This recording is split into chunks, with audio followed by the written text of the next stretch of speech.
Hey everyone, welcome back. It's Tuesday and it's time for another wrestling review. Here with me once again is the man who reviews not only movies, TV shows, but now wrestling as well, the one and only Campo.Reviews. Welcome, sir. Well, hello.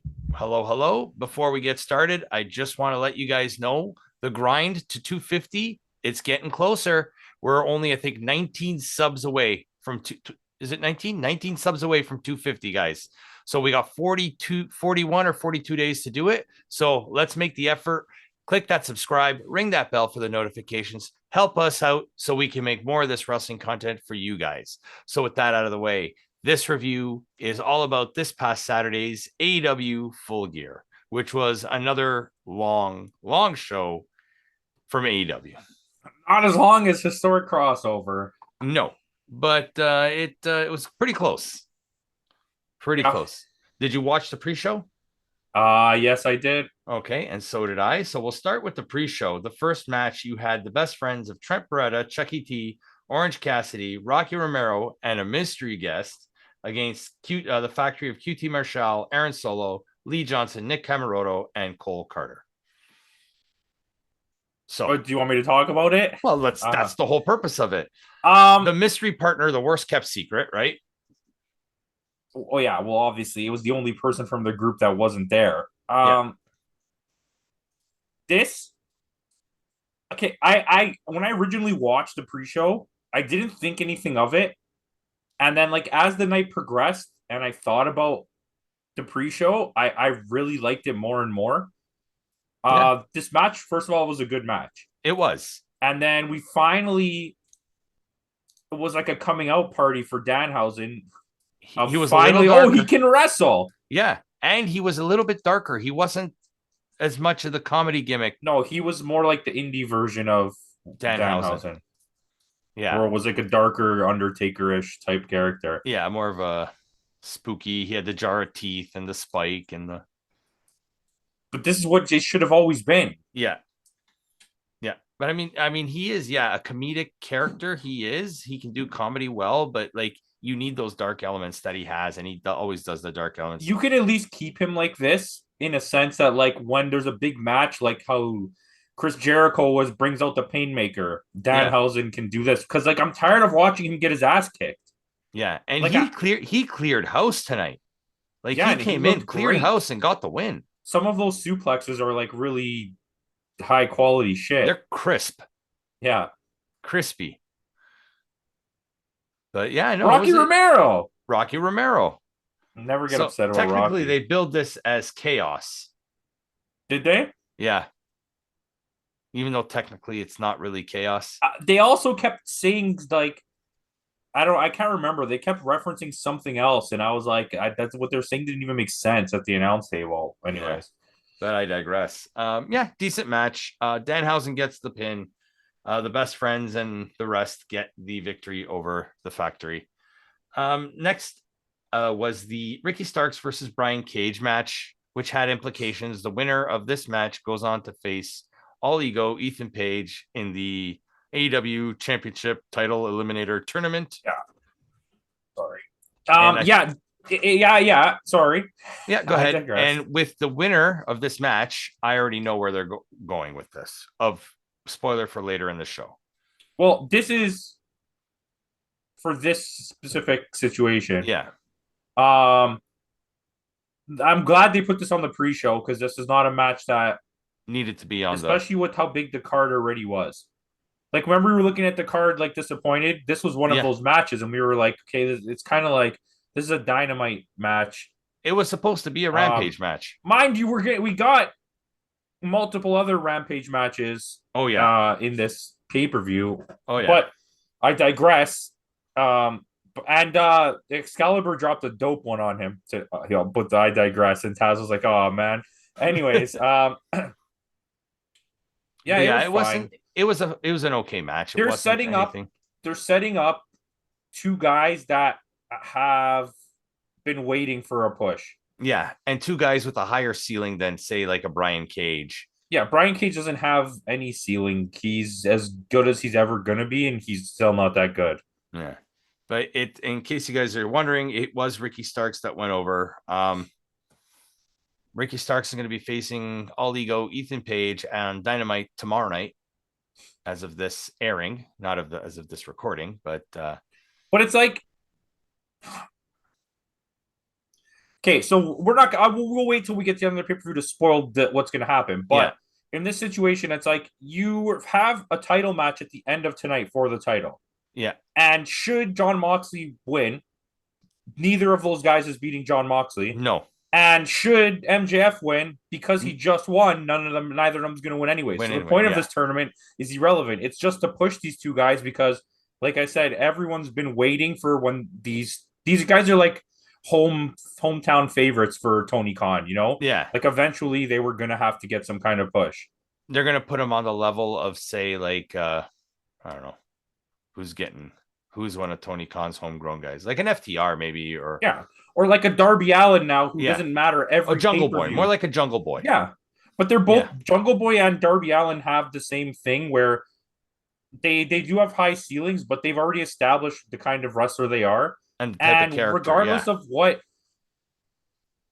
title they're fighting for, they don't need a title. They're just always going to be on the pay-per-view. Like every pay-per-view card has Darby Allin and Jungle Boy, no matter what. Yeah, that's true. And Sammy Guevara, it's always the same people, right? And eventually they're going to add Ricky Starks and All Ego to the mix as well. Yeah.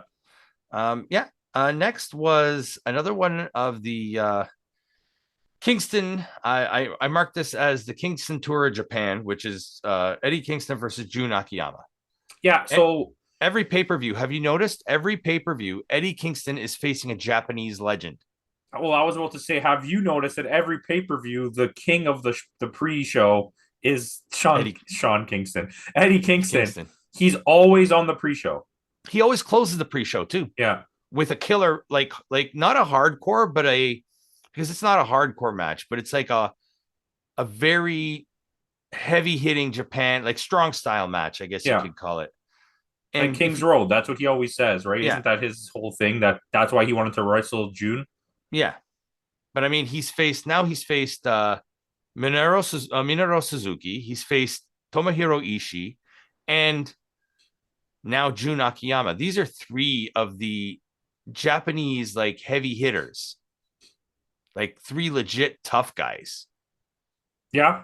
And I think this is like the Eddie Kingston Tour of Japan tough guy competition.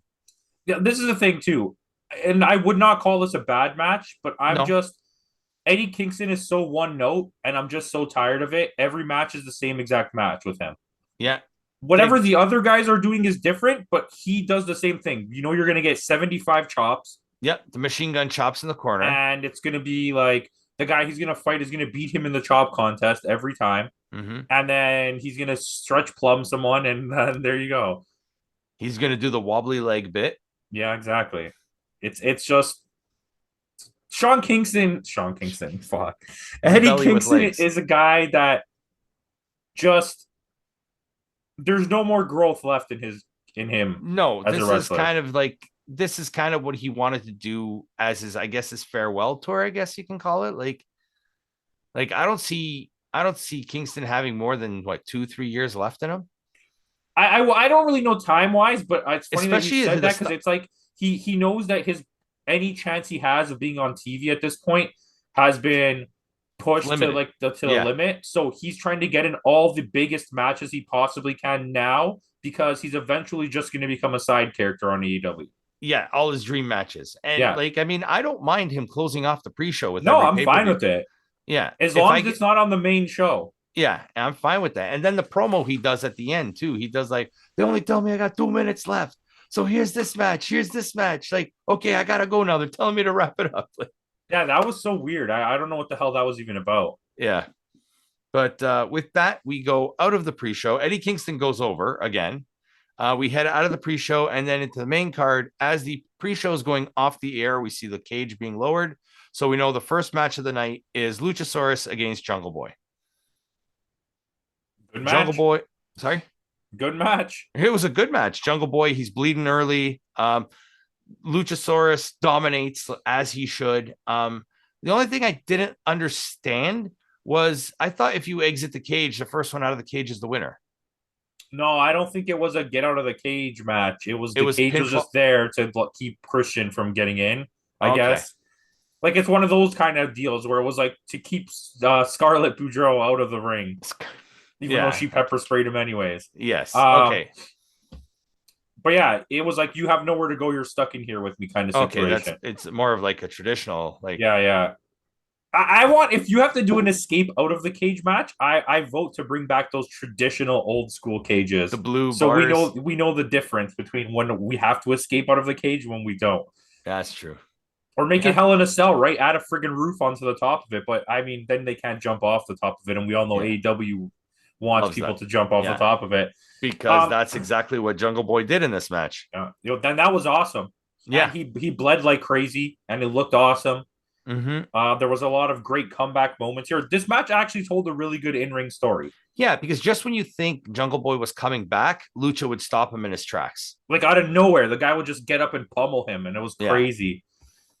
Luchasaurus is super underrated. he is. He is. To think he could have been part of the Wyatt family at one time. He would have ended up in the middle of nowhere at this point of his career. Yeah, he would have been a Braun Strowman. Yeah, exactly. Um, but as it should, the snare trap, they put it over that nobody has ever escaped it. And Jungle Boy goes over with the snare trap, as is the right call. Now, what's going to happen with this feud? It's not over. He's gonna fight. He has to fight Christian, He has to fight Christian, and but I think Luchasaurus is gonna turn on Christian and go back to Jungle Boy. okay. Yeah, because that's the only logical step in the next match is Christian. Because Jungle now Boy that he's was. beat Oh, sorry. I said now that he's beaten Luchasaurus, it's just Christian that stands in his way. Yeah. So what I think the storyline that was supposed to happen, and it was gonna happen much sooner, was that Jungle Boy and Luchasaurus got split up for the main reason of Mm-hmm. making him a singles wrestler. So this feud was supposed to blow over fast. But then Jungle Boy got injured, and when he came back, Christian got injured, and in Yeah. between, Luchasaurus had little injuries. So it made them have to stretch out this storyline so long now. Yeah. And Tony Khan doesn't like to give up on stories. Like WWE would have pretended this never happened and have already moved on to And then something two else. years from now, oh yeah, by the way. Yeah, exactly. Yeah. But it's like when I'm watching the matches, I'm enjoying this feud. When Yeah. it's like all the time in between where you go 3 weeks and no one even talks about it, and then they just show up and it starts again, and you're like, okay. Yeah. Um, But I mean, yeah, like now that he's conquered the giant, so Christian Cage is the only guy left. yeah, he has to fight him, I Yeah. think. But And how what's the timeline for his return though? I don't know. It's gonna be a while. Yeah, it'll probably be Revolution, Well, Revolution's in what, March? March, Yeah, so he'll probably be back. 3 months. Yeah. I don't know. It's there's a lot of good elements here. The addition of like his family being at ringside, Yeah. and they do that properly, unlike Saraya's brother, most Yeah. annoying piece of shit I've ever heard in the crowd. It was like Yeah. they might as well just gave that guy a mic. We'll get there when we get We'll there. get there. But yeah, moving on. The next match was Death Triangle versus the Elite. Yeah, do we even have to talk about this match? Just go out of your way to watch this match regardless. Just carry on, my wayward son. Yeah. That's the new theme song for the Elite. It, Tony Khan's dishing out the big bucks for the licensed music. it But went over. good song, but I don't think it suits them. I think it suited this specific one scenario where they had that little whole thing at the beginning on the screen Yeah, that where told they a little story. they fade out, fade back in. And then it said carry on, we carry on. It kind of Yeah. made sense. But like going forward forever, I don't know if this is like It shouldn't. Yeah, I don't think it should. I don't think it works as an entrance theme. But first thing Excalibur says is this match is a gift to the fans, which it was. yeah, everyone knew that. Any match that has Kenny Omega is a gift to the fans. And then you Yeah. add the rest of those people. Which is just magnificent. Like it was this match like It's sells like itself. it almost like absolutely spit in the face of the stupid Death Triangle match that they had on Dynamite, Yeah. where it was like botch, botch, botch, botch. Like this match was like now you know Solid. Death Triangle was not the cause of any of those botches. Like No. this was like a good friggin' match. And Yeah. they had the match won. And then Yeah. at the last second gave it up and then had to cheat to win. But Yeah. I mean, the crowd didn't even care. No.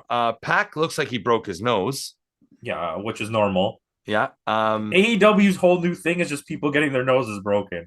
Yeah. And this will also feature the return of Don Callous on commentary. Yeah, it's been a couple weeks. But Actually, it's been a while. It's been a while. Who is the heel in this situation? That's the thing. I don't think that. I think they're turning the elite face, And turning but Pac that heel. triangle just Pac. But okay, I've talked about this before. To Because there's break something up, else that happens later in the show too. yes, but to break up Death Triangle is arguably one of the stupidest things they can do. Yeah. They're probably one of the best three teams of three that's ever existed in wrestling. Oh yeah. And I just it doesn't seem from a like money standpoint like smart to break this team up. It's a license to print money. And clearly they know that because later in the show, they announced this is going to be the start of a best of 7 series. Culminating, was it January or February or something like that? Yeah. So if I get 7 weeks of this, I'll Yeah. take it. I'll take it. Yeah. I mean, my only fear is after 7 weeks, will this get like stale? yes, because if they try to drag the matches out really long like this, you're A gonna couple get the matches same. have to be like a 30-second. Yeah, a couple of them are gonna have to be someone walks in, quick win, fucking everyone gets out. Yeah, a couple of them have to be that. But yeah, but I mean, it was like they had a lot of good back and forth. I think the 2-month suspension gave Kenny Omega a little bit more time to heal. Yeah, he looked like regular Kenny Omega. Yeah. And like there's a whole new storyline with him. We'll save that for another video, for another video. Yeah. Yeah, and there was just like towards the end, there was like this crazy like sequence of just like back and forth and like moves after moves, like everybody countering other moves. It was a really good match. The hammer comes into play again, like you said. This time it was given to Ray Phoenix, and Phoenix clocks, was it Omega with the hammer? Yeah, and it's weird because he's regretting Penta doesn't seem to care that he did it. Yeah. And so it's only Ray Phoenix left that seems to care. And I think if they do have a split up, it's going to be Phoenix leaves and Penta and Pac stay together. I could see that. But that definitely, the Death Triangle goes over. So it's 1-0 for Death Triangle.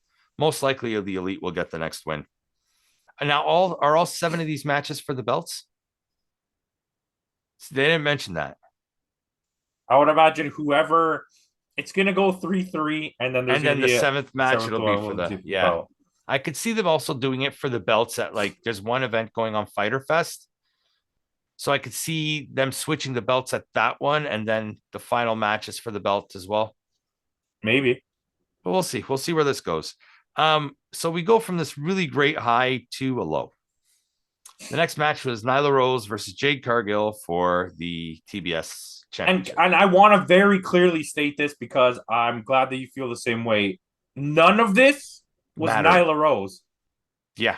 Jade Cargill was so freaking bad in this match that it was almost embarrassing that she won the match. Yeah. Like she poorly executed so many things except for jumping over the guardrail that she did very well, but it took me a moment to realize who she was supposed to be. Yeah. It was Chitara from Thundercats.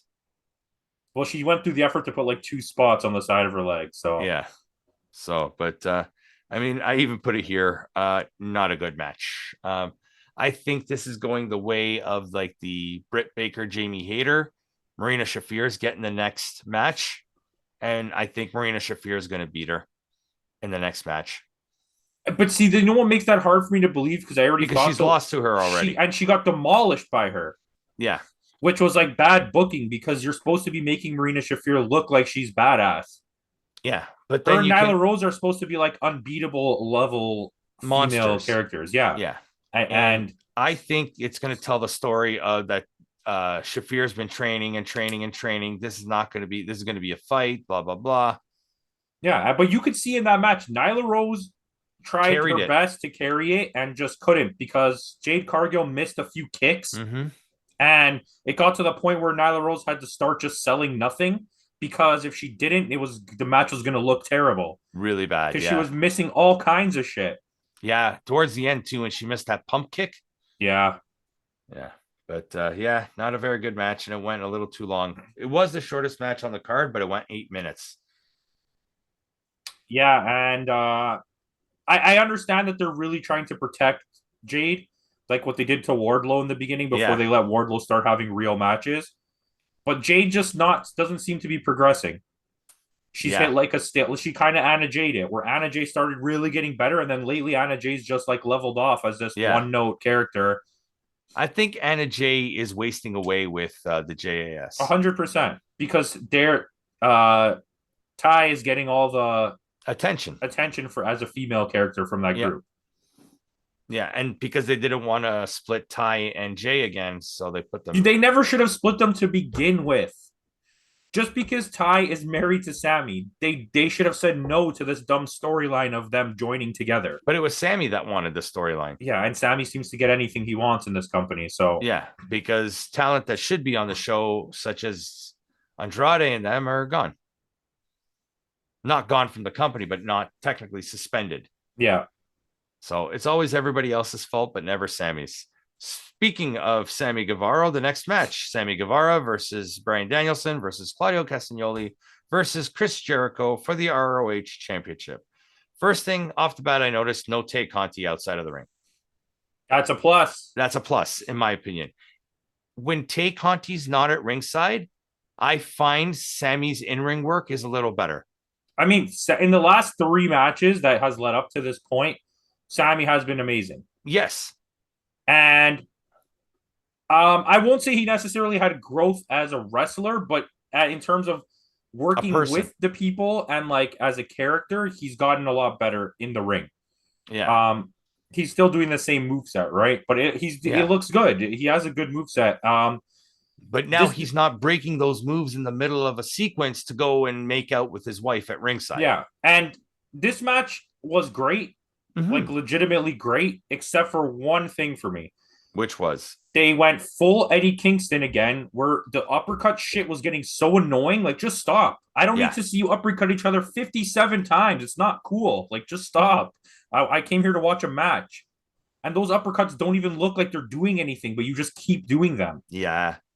They're effective when Claudio runs across the outside of the ring and does it to somebody, not when it's like 400 times. Yeah. Face to it just face. feels like it just looks like they're rubbing their arm against the guy's chest. Yeah. And it's like because they're not connecting the actual uppercut. I'd rather that you chopped each other the whole time. Yeah.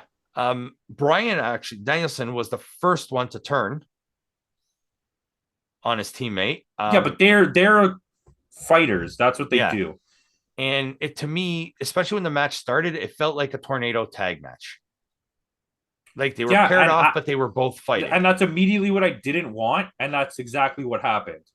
Two people on the outside, two people in the ring. So when we saw the split up between Claudio and Danielson, I figured, okay, that we're going to get this solid match now. But then Sammy and Chris stayed together for the whole match until right at the very end. Yeah.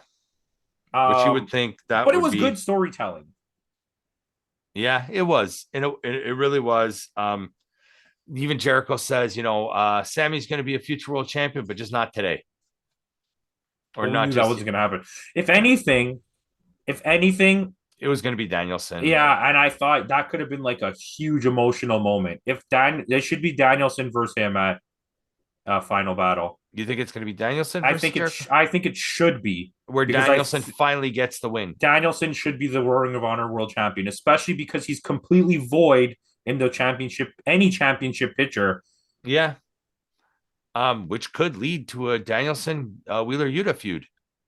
Could lead to. I don't give a shit what the feud is. Danielson is a good champion. Yeah, Danielson. What's the guy's? What's his name there from the ROH peer champion there? Daniel Garcia.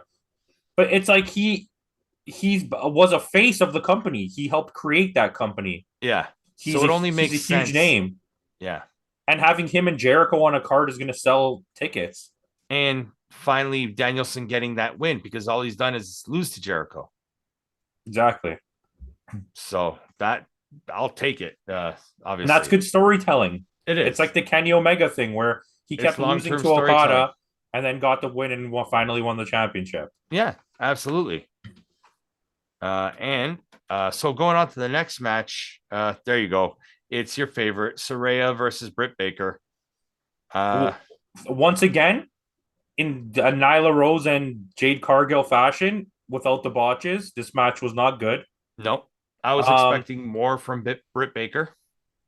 like Britt Baker lately has looked the best she's ever has in terms of wrestling. Yeah. But it And also, this goes to show you no matter how good Britt Baker is, she's not at the level where she can carry. You could tell every match that Saraya, Paige, whatever you want to call her, every match that she's been in, it's been somebody else carrying her. Whether it was Becky Lynch, whether it was Bayley, whether it was Charlotte, whether it's now we just Britt. named three of the best wrestlers that ever wrestled in WWE. Okay, but that's what I'm saying. Yeah, that's what I mean, right?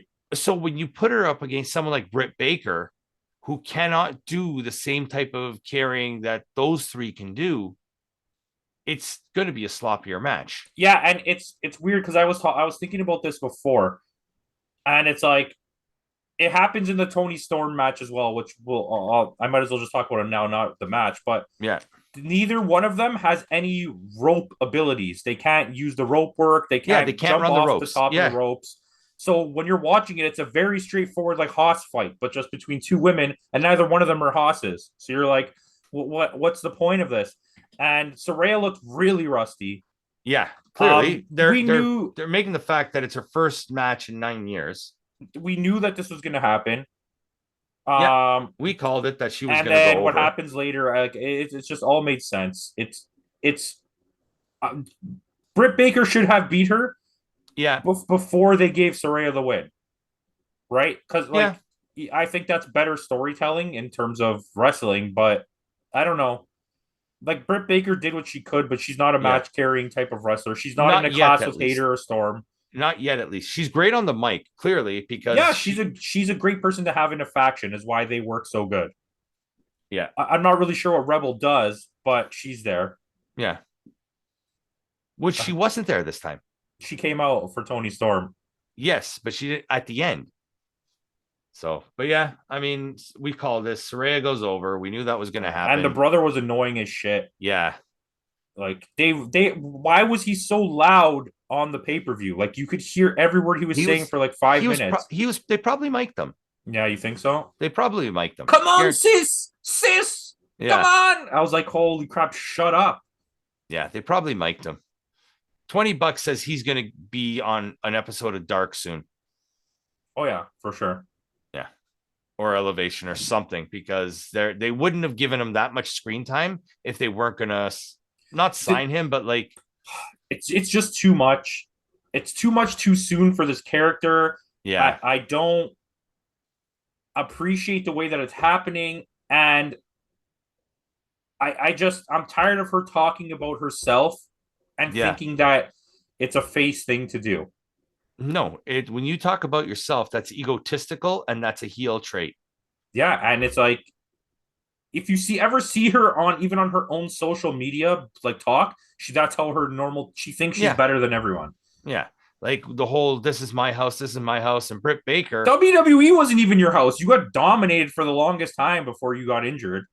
Yeah, and the fact that Britt Baker came back and says, "Don't ever call this place your house when I'm the one who built it."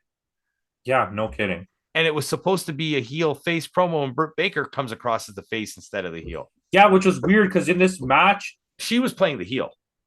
Yeah, and so it was like I'm so confused about what's happening, and the fans didn't really back either of them. It was very dead. The crowd at this point was like gassed, quiet. I guess. Yeah, because it was another long show. We're already 3 hours in with 4 more matches still to go. Yeah, and more than 3 hours if you count the pre-show.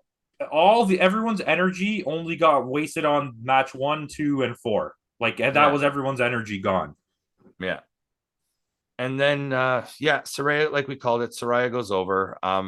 This is going to continue now that there's other factors in play, which we'll talk about later. Next, we have Joe versus Wardlow versus Hobbs for only the AEW TNT Championship, not the Ring of Honor Television Championship. This was only for the TNT Championship. I think specifically because there was plans for that title, most likely. I think I don't know. We'll get into that in a sec. But I to be honest with you, this match was really good. It was. It wasn't a very long match, but it was But It that's what you told need for these big guys. They don't need to have long matches. no 10 minutes, 11 minutes, whatever this match was perfect.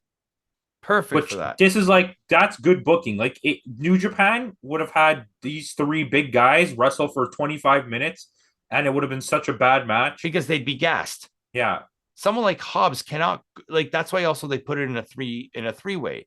It yeah. gives that third person that sometimes to rest a little bit. You know what I mean? Because these are three big dudes that'll get gassed real fast. The And only one that has the stamina is Joe. and Joe, you could see his experience in this match really showed up. But it started off good. Hobbs was going on a domination. Yep. Wardlow made a little comeback, and then out of nowhere, like Joe just dominated the match until right at the very end when Wardlow went off. Yeah. Which that was awesome. Watching him powerbomb Hobbs was crazy. Yeah. And when he went for he tried to go for the second powerbomb. That's where Joe comes in, takes out Wardlow, and gets the pin on Hobbs. And now Joe is your new TNT champion. I thought that was such a good ending. It was. I wasn't expecting an ending like that. And that's why I enjoyed it. You protected Wardlow. Mm-hmm. You gave Joe more gold leading into Final Battle, which is important for the Ring of Honor brand. Mm-hmm. Mind you, I think there's going to be a match there where he's going to lose one of those titles. Yeah, Joe's gonna have two matches on this card. You think so? I think Joe's gonna have two matches on Final Battle. Wow. One for each belt. Yeah, and Hobbs looked really good because he came out of the gate and just dominated both of them. Yeah. I could see one of the matches being I could see Hobbs and Joe for the ROH TV, where they give the belt to Hobbs and let Hobbs carry it for a while and give some shine to Hobbs. And I think it's going to be a back and forth after between Joe and Wardlow for the TNT championship. Yeah, they'll give it back until Wardlow's ready for the next level. Yeah, that's fine with me. I like that. And Hobbs, another one of these guys in the Ricky Starks group of people that are finally getting their push in AEW. Their home, like pretty much homegrown talent. Like Ethan Page was pretty much on the Indies, other than when he was on Impact. Yeah, when he was tagging with probably the greatest Canadian wrestler out there right now, in Josh Alexander. But yeah, it's all three of them. This is what they came here for. Danhausen looks like he's about to blow up. Yeah. The AEW is starting to use the indie wrestlers and the smaller wrestlers and the homegrown talent more. I think after the whole CM Punk debacle, they realized you can bring a few outsiders, but it may not be best to fill your roster with them. Yeah, especially when you have so much talent that you just need to work with. Yeah, because if you think about it, CM Punk, they signed with huge fanfare, gone. By the way, by that part in that match when everyone was like, fuck CM Punk, it got really loud. And they were loving it. Miro, who knows where he is? Nobody's seen him since September. Miro, Buddy Matthews, and Malachi Black. But apparently they're both coming back, those two. Andrade. Yeah, I don't know what's going to happen with Andrade, but I hope we don't lose Roosh as a consequence of that. Right? Because that would be that right when that faction was going somewhere too. They were forming like their own version of the LIJ there. Which was good. It's a good idea. And then you could make them match up with those guys at a crossover event with New Japan. Yeah. It's really mind-boggling how there's never been an attempt to make anyone Bullet Club in AEW. Yeah. I always found that weird because Impact has a bunch of Bullet Club people. Yeah. But Joe goes over. I think this is setting something up for something huge. It keeps, like you said, it keeps Wardlow strong without taking the pin. And right after this match, they announced it's going to be Chris Jericho versus Tomohiro Ishii on Dynamite. Yeah, but we already know. See, these matches are good as a wrestling fan because I get to see it. But it's bad if you're expecting anything to happen because we know that Chris Jericho is not going to lose. Yeah, especially with Final Battle coming up. There's no way that you're going to promote Ishii as your main event of Ring of Honor. This is just to solidify Jericho, and it's probably a match that Jericho's always wanted anyway. So, but next we have the Sting and Darby Allin versus Jeff Jarrett and Jay Lethal match.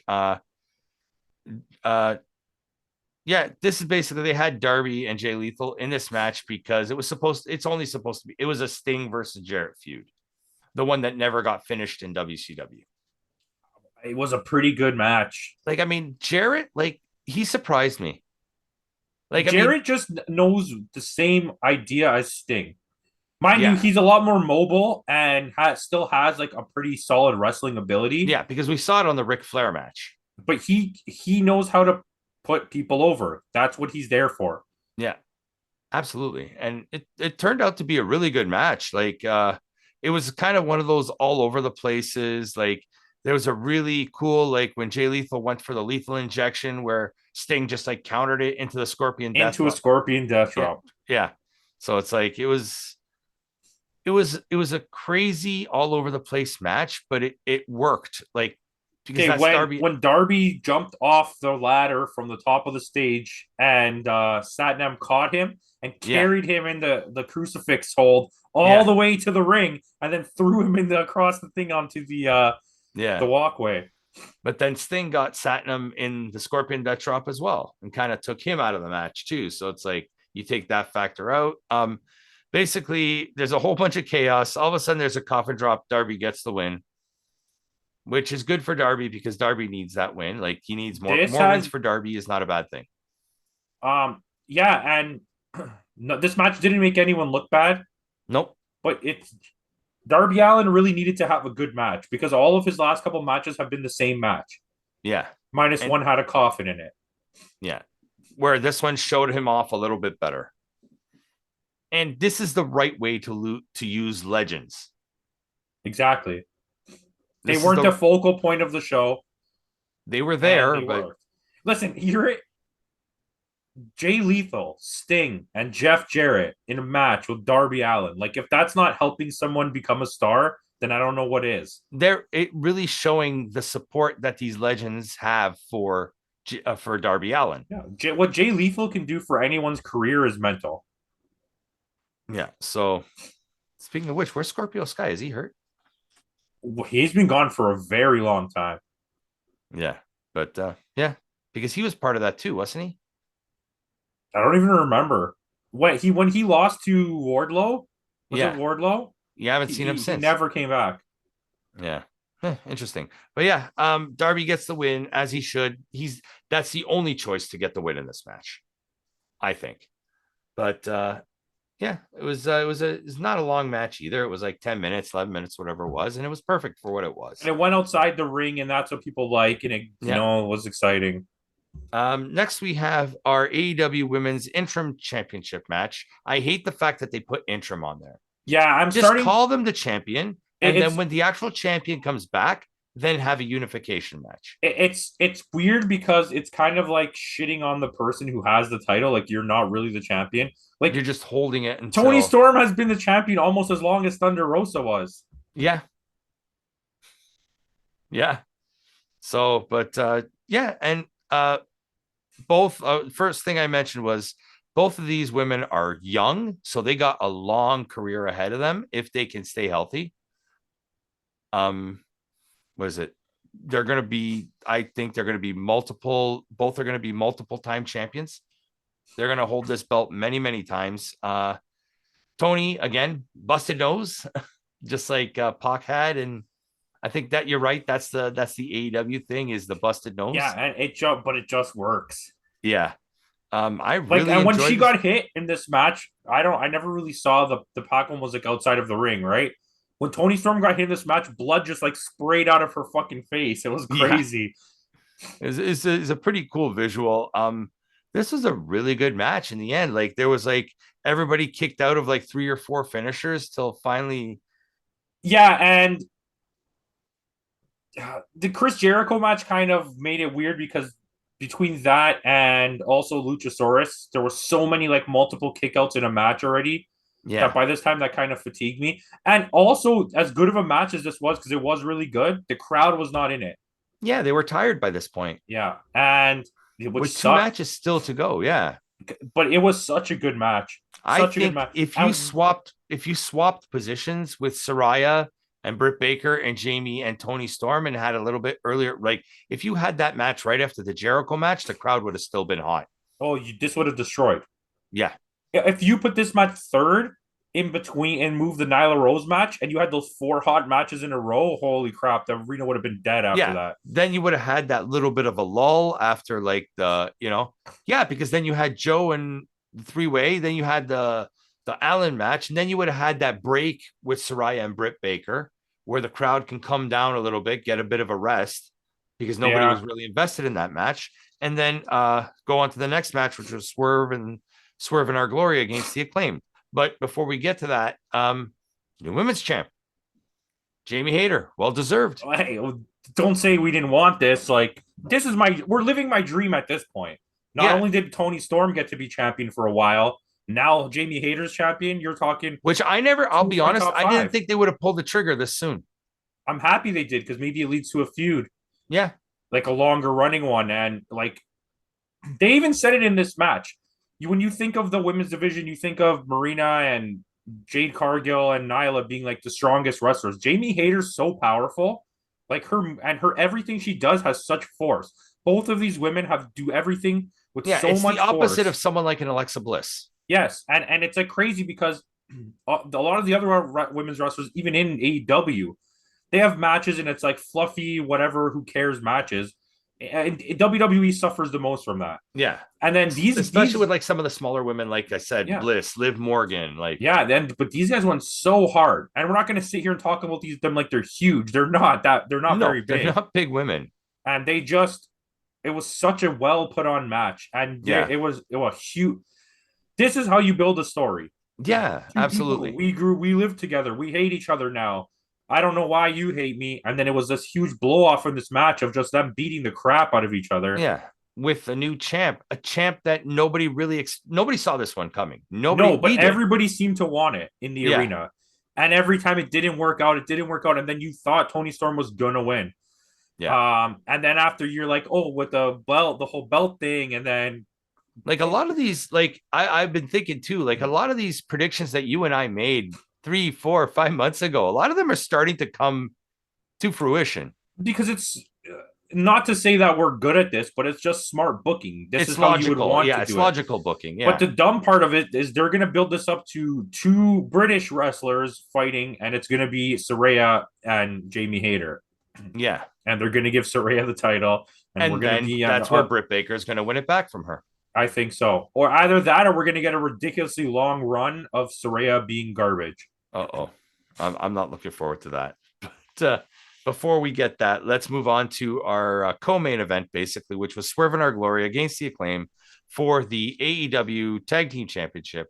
This was the rubber match, and they've each won a match apiece. And first thing I noticed, they even mentioned the fact that there's no daddy ass at the match. I missed the scissor me daddy ass at the beginning. Yes. It felt like something was missing. It did. I kind of knew that it was going to lead to something. I don't know. I didn't want this match. I love the Acclaimed, but I'm getting to the point now where all of their matches are the same match, especially now that it's like them against Swerve in Our Glory for like the 7th time. Yeah. Well, safe to say now that this feud is done and they can move on, most likely to FTR. It's like, it's so weird for me to complain about 2 good tag teams wrestling each other, but I'm just so done with it. Like, I don't care at all. Because it's the same 2 good wrestling each other. There's been no deviation from this. No, the rest of the tag team division seems like it's dormant right now. The way that they run these matches is Swerve takes a beating. The Acclaim look like they can't win. Keith Lee does some crazy shit that, like, you're no way that this big guy can do this. And then they lose the match. Yeah. Basically, that's how it's been. I think too the focus, because the focus has been so much on the trios belt, where you have 2 of a few really good tag teams locked into a trios right now. You have the Young Bucks locked in the trios right now. You have Death Triangle locked in the trios right now. You have the Best Friends kind of locked in that trios situation right now too. And the Best Friends are so misused, anyways. Yeah. And FTR, when was the last time they had a pay-per-view match? They've barely been on AEW. Yeah. Like they've been, the last technically AEW match they had was at the Ring of Honor show, Death Before Dishonor, when they beat good match. It's still up there. Stay tuned in a month, the guys. We're going to be doing our year-end show. So stay tuned for that. But yeah, I mean, Swerve straight up wanted to break Bowens' fingers with the pliers. Like, I thought that was a little over the top. That's WWE booking with like the Yeah. nonsense angles, and they just quit that. Yeah. That's But like some then, TNA booking. yeah, then Daddy Ass comes out to save the day, kind of thing. And then you have Swerve is telling Lee to use the pliers to break Max Caster's fingers or something like that. And he won't do it because, in good conscience, like, that's just straight up sick, right? Like, and then Swerve slaps Lee, and Lee picks up Caster and he says, "Good luck, buddy." And he walks out. So Keith Lee walks out on Swerve Scott. So this tag team is done. And for the rest of the match, this became a 2-on-1 handicap match, basically, where if you guys know how handicap matches work, 2-on-1, when the baby faces are 2-on-1, the baby faces win. And that's what happened here. The Acclaimed. And it didn't make sense. Like, I understand they want to make him look still good, but like Swerve kicking out multiple times when he was on his own after the beating he was taking didn't make any sense. It just end the match. Yeah. It didn't make him look any better. It was nonsense.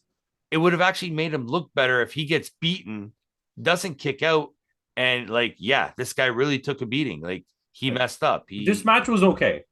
Yeah, it wasn't the best match of the. No, like, the it was best another match Dynamite event. Yeah, like the best match was the one I went to. The match at the Dynamite Grand Slam was actually better than this one. Yeah, and that was on Dynamite. But yeah, I mean, Acclaim go over, Acclaim retain. Acclaim versus FTR. Yeah, FTR wins. You know what it might be? Acclaim versus FTR. FTR is going to put the ROH belts on the line, and Acclaim are going to put the AEW belts on the line, and the winner take all. At Final Battle? Yeah. Yeah, okay, I'll watch that. Even if there were no belts, I'd watch that. But like, FTR will win though, I think, because they're going to take away some of those titles from them. Yeah, eventually, especially with the Junior World Tag League and all that going on. I think you make a feud out of it where FTR wins and then FTR loses it back to them. Yeah, I could see that. I wouldn't mind that at all. Like, AEW has no problem passing on belts.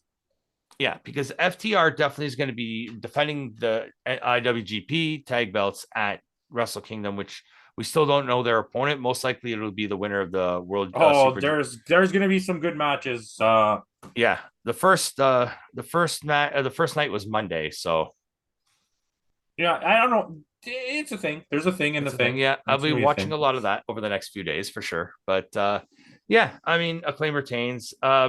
That's the end of that. Next, we have our main event: MJF versus Jon Moxley for the AEW Championship. MJF got a huge babyface pop, and he played the babyface for the whole match. He did, and same thing with Moxley. They started booing Moxley when Moxley started getting booed. I noticed, especially during his entrance, they cut the audio of the crowd, so the boos wouldn't be as prominent. But then as the match went on, Moxley could feel that the crowd was starting to turn on him. So he just went full on heel. Like, give credit to Jon Moxley for sensing that in the crowd and basically telling, yo, dude, they're cheering you. They're booing me. Let's switch the dynamic right now. Yeah. And I don't know. I'm going to be honest with you. We've talked about this. This is never a match any of us wanted to see as a main event. Nope. MJF still didn't look like he's a very good wrestler yet. Jon Moxley is very limited in what he could do. And this match went for like 40 minutes. 25, but yeah. Like, it was long. It was a long match. After 6 minutes of this match, I was like, can this please just end? And it just kept going and going. There was about at about the 50-minute mark, there was a 5-minute rest spot. Like, everybody just in like holds and like, and I think that took away from the match. I mean, it still wasn't a bad match. But when you have a long ass card like this, yeah, this is something we experience, okay? Where I happen to like it the first 2 times, but when Punk beat Page and when Page beat Adam Cole, every one of us, because that was when all 4 of us were watching it, all 3 of you guys were like, that match wasn't good because it's all the way at the end of the card. And then you even went back and rewatched and were like, actually, they were good matches. Yeah, but it's like, just so we suffered from fatigue. You put like a match that a slow-paced match as your last match after a 3.5 hour, 4 hour show. Yeah. Nobody wants to watch it, especially now. Who the hell wants to watch Moxley versus MJF? Like, I'm sure people do, but like as an all-around wrestling fan, not just AEW, that's the last thing I want to see. Yeah. You put that trios match on there or something. Like, do something. Yeah, because like especially after like, and that's the thing too. They come out of that's the thing about AEW. They'll come out of the gates gun blazing to get the crowd super hyped up, but then there's no, and they'll have like 3-4 amazing matches like that, and then they'll throw one of those stinker matches in, and that's it. Kidding. And then that's the opposite. New Japan will put you to sleep for 2 hours, and then all of a sudden kick you in the ass right in the first 6 matches. Any New Japan show, the first 6 matches do not mean anything. They're all filler matches. Which, by the way, historic crossover, they did a good job. Was all filler matches, or no? They did a good job. Okay. If you ever want to see, like, I've never watched Stardom really. I've only seen stuff. I know this is like random, but like, we've never seen women's wrestling before. Like, it's some next level where it's like full. They really go at it. Okay. Like, there was a lot of emotional weight behind that kind of stuff, and I felt that in the Tony Storm Jamie Hayter match where there was like real stakes. Yeah, it mattered. That was important, and then everything else is just like irrelevant because they're not going to let Jade Cargill lose. Yeah, someone needs to beat her. Like, I'm tired of it. Just get her off TV for a bit. See, this is where instead of putting Saraya in the main event picture like that, this is where they should have put Saraya in. Just come in and destroy Jade. Yeah, it would. Or this is what needs to happen with Jade. Jade needs to lose, pretend to get injured, and go off TV for a couple of months and just train like a maniac and come back and then go on another huge winning streak and win a title. Yeah. Because like, it's not working right now. It's the same match every time. And 90% of the time you're wrestling low tier women wrestlers that you were going to beat anyways. Yeah. So I'm sorry. We went one way off topic. But I digress. But yeah, I would hesitate to call this match bad. It's not bad. It wasn't a bad match. But it was just like, I don't fatigue. care. Yeah, on top it was of the fatigue. Wrestling you gave me a match again. that I could care less about. I knew MJF was going to win. Yeah, which, spoiler, MJF wins. I didn't want Moxley to continue winning. But now that I think about it, after watching this match, what's MJF going to do? Because he's not a better wrestler than any of the people in this division. No, I think there's going to be a rematch. I don't know. Even if there is, he's still going to win again. They're not. He's going to win. He's still going to win the rematch, and then I think it's going to be a Wardlow feud. Yeah, I think that might make sense. And Wardlow needs to destroy him and win the title. Yeah, because there's no way you can watch an MJF match and then tell me that he can keep up with anybody. Like, he's not a bad wrestler, but he just doesn't thing is, have that. MJF goes over, but let's just tell you how MJF went over. MJF was going to put the ring on and punch out Moxley with the dynamite ring. And Regal comes down to the ring and says, "Don't you do it, don't you do it, don't you do it." And then Moxley gets the visionary tap out on MJF. MJF lost this match, but the 2 ref bumps, not just 1, but 2. And that second one was even worse, where Moxley literally went like this to knock out the ref. So there were 2 ref bumps. So at that point, the MJF tapped out. Regal is telling Mox to go wake up the ref because that's the only way you're going to win. And as he's doing that, he slides the brass knuckles into the ring and gives them to MJF, where MJF uses Regal's brass knuckles to knock out Moxley. But did Moxley see it? Does he know what happened? I don't even know. I don't get what they're trying to do with the storyline. Because did I can't remember if he walked out with MJF at the end. Did he? Shit, I don't even remember that either. And I just watched it. Yeah. That's how fatigued I was at this point. Yeah. I was like trying to keep my eyes open watching it. Yeah. But yeah, and but yeah, so this could be the end of the Blackpool Combat Club. But if it is, it just doesn't make sense to me. No. Stop breaking people up. That's not storytelling. Yeah, when there's still so much story left to tell with this group. Like, you can be in these groups and still do whatever you're doing. Like, look at Chaos and like Suzuki Gun and all switch out members, but keep the group. And you keep it, and like, it ends up becoming this thing where when you need to have 5-man, 4-man matches, you have this. But when there's even someone like a Bullet Club, when the leader of the team moves on, they always bring in somebody else to replace him. And But there's people to have your back and whatever, but you're still doing your own solo career. It's irrelevant what the rest of the group is doing, right? Yeah. But the thing is, without Regal, who he's from Blackpool. That's the reason why they're called the Blackpool Combat Club. With him out of the picture, are they still the Blackpool Combat Club? I think they're just going to boot Moxley. Yeah. I mean, there were a couple FU Moxley chants throughout the night too. Oh, one point it got really bad. And then he got up on the thing and was like, fuck you or something like that. Yeah. Or I love it. I can't remember what he said. Yeah. He said, I fucking love it or something like that. But yeah.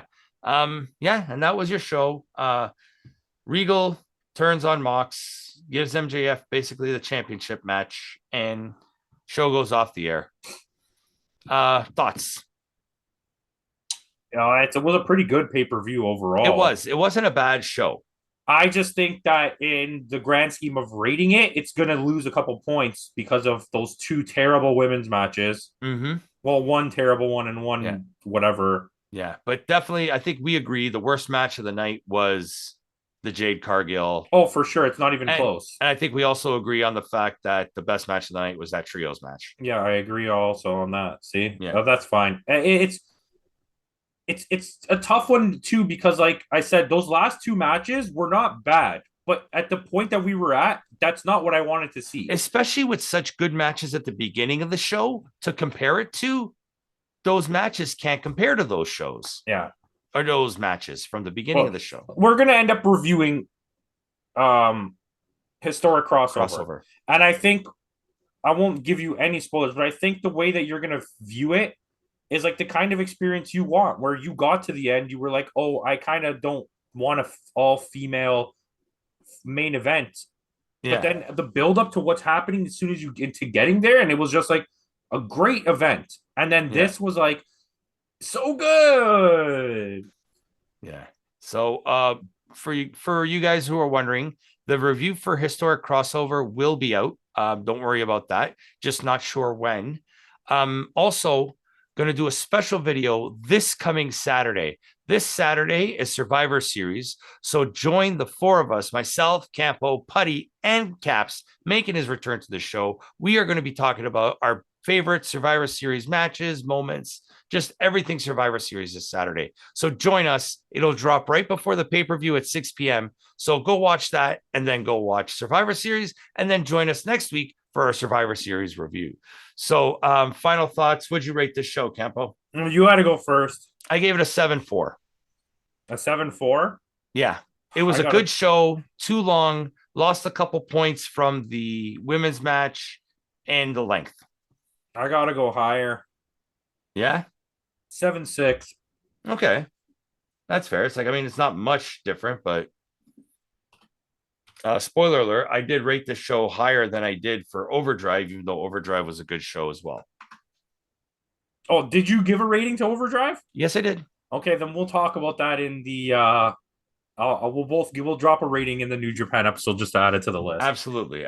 We can do that. We're not going to review Overdrive because it wasn't really a big show, but we will drop a rating for that on that show. So I'll save for that one. So stay tuned, hopefully soon, for the Historic Crossover review. And with that out of the way, thanks again for joining us, and we'll see you all next time.